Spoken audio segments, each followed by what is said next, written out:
just want to say though, for some of us, we don't get to go home with it, and What do you mean, hun? I mean that, that it's a different consideration when you are a Black American in this country.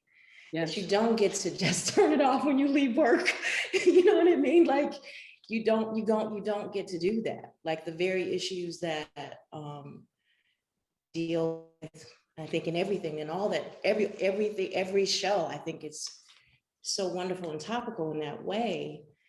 And that, when they say cut and they say martini, some of the things that we dealt with on Lovecraft Country, that you deal with on Handmaid's Tale, that you dealt with in the Crown, and certainly Pose, and This Is Us. Actually, we live in a world where, when they say cut and it's the end of the day and that's a wrap, we are living.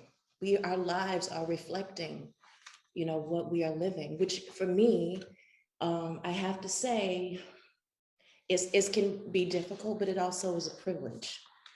Because I certainly don't speak to the Black experience. No, I'm not saying that you're doing. I'm not saying that at all. But I am saying that I think it speaks to the fact that essentially what we're all doing is that we are living the sort of craziness that our shows are projecting. Well, I guess I would just say quickly, and it's a personal decision for everyone, I suppose, but I have to step away from it at the end of the day. I have that privilege, I suppose. I have children to attend to. Do you know what I mean? I have to step away and take a breath. I don't mean close a blind eye to it. Anyway, I think it's a personal choice. But again, you're speaking of something much more profound and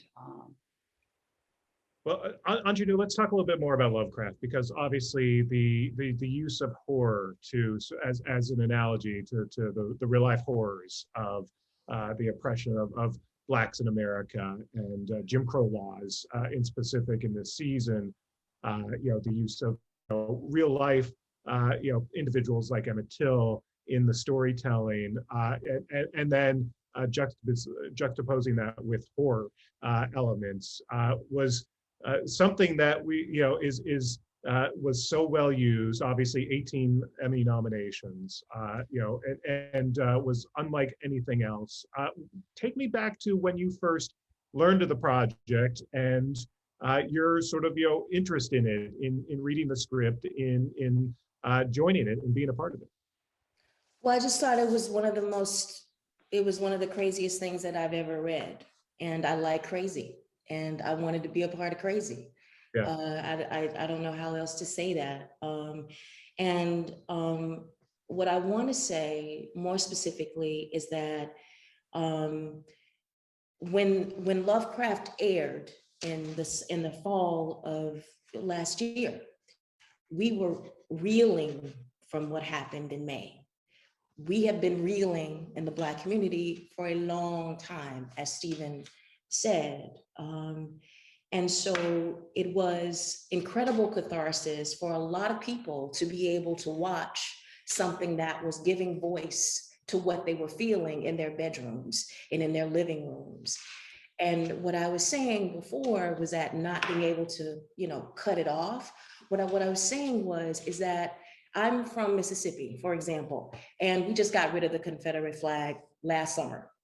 So it was incredibly cathartic for me to do a scene where I got to cut off the head of a Confederate.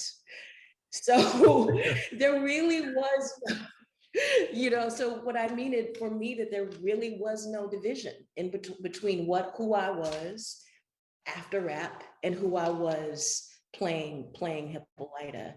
And really what I'm saying is that in all of your shows, I see something that is reflective of what we are experiencing right now, this dystopia, whatever you want to call it. And I raise my hats to all of you, everyone on this panel right now, because I know this, because I know what people say to me about what Lovecraft meant to them. And I have no doubt that in all of your shows specifically, I'm not being kind here, all of your shows are reflecting the confusion, the whatever people are feeling. You're giving words to it.